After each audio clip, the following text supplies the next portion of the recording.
Well, we are witnessing a very unfortunate conflict, flare-up of violence, renewed confrontation.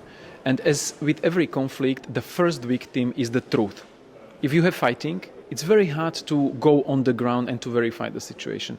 The OEC monitoring on the ground was suspended, so the only information we have is either from one side or from another side. But every serious international body is verifying all the information that it receives. So on one hand, it's very easy to claim something in the media, on one side, on another side, or in international media. But for us to make a statement, to have a very, very serious position with very serious consequences, we need to have verification of the information. And when it comes to issue of cluster bombs or in general keeping the international humanitarian law or breaking it, the International Committee of the Red Cross was already very clear in stating that they are witnessing instances where the international humanitarian law is being breached. This is very serious. We rely on organizations such as ICRC who have their people on the ground. This is very serious. This is very concerning. And this is the reason why we are saying the fighting has to stop. The arms should stay silent and the talk should be resumed, because only in a dialogue we can establish facts, we can address the grievances, and we can find for solutions. It is not about saying who is credible and who is not credible. One of the basic rules, even in journalism, is to use double sourcing, triple sourcing. Check your source, verify the information. And this is what serious international actors are always doing. One thing is to claim something, the other thing is to have the verification. So once you have verification of all the serious claims, then you can pronounce yourself, you can formulate your position or take action. But as I said, every responsible player, before taking action or pronouncing a serious position with serious consequences, needs to have credible information at hand, not from one source, but ideally from 2, 3 or more sources.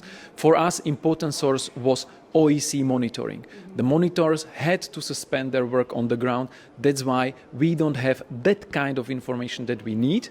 That is important for us. Of course, we are taking note of all the other information which is circulating, but as High Representative has said, there is very little credible or verifiable information at this stage, and there is a lot of disinformation or information which is favoring one side or the other. That's why one has to be very careful. But the bottom line is we wouldn't have this discussion if the conflict would stop and if the negotiations would be resumed without preconditions. In general, the European Union is very clear that the journalists have to have access everywhere where they can go and fulfill the necessary conditions set out by local authorities. It's not about Azerbaijan, it's about Belarus, it's about Russia, it's about Turkey, it's about every single country on earth. Journalists are an important part of the society, they are an important part of checks and balances for every society, and provided they are serious media, they do their work based on the professional ethics, and provided they fulfill all the legal obligations in the specific area or in the specific country, they should be allowed to exercise their job freely, without restrictions and without pressures. The EUSR, the EU Special Representative, is someone who is appointed by the European Union based on the decision of all the member states in order to deal with a specific issue. We have a number of EUSRs for different areas. South of Caucasus is one of them. Our EUSR for Southern Caucasus is basically in daily contact with his counterparts in the area for which he is responsible for. So this is his everyday job, to have exchanges with all relevant partners who are either part of the conflict, have influence in the conflict, can help to solve the conflict. So it's part of his natural everyday job, not only today, but yesterday, 1 month ago, 1 year ago, and this will remain the case also.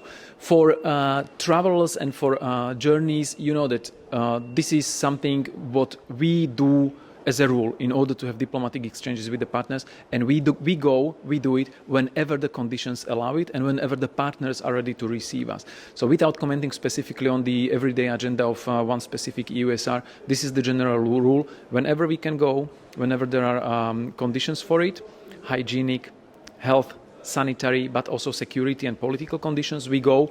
And of course, in order to go, you need to have the counterpart on the other side. So these are basic preconditions we are sticking to, and we are engaging through EUSR as well in order to contribute to finding the solution. The EU member states, all of them, were very clear last week during their meeting in outlining the timetable, if you want, or the sequence of steps which the EU is expecting from Turkey in order to de-escalate the tensions and restart a normal, positive, constructive dialogue dialogue and cooperation among the EU member states and Turkey.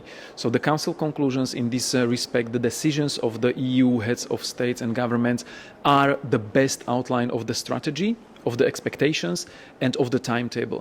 We said we will be watching, we will be expecting Turkey to take steps for de-escalation, for constructive engagement, and if there is no change by the time of next Council in December, we will be ready to consider also other options rather than positive engagement in dialogue.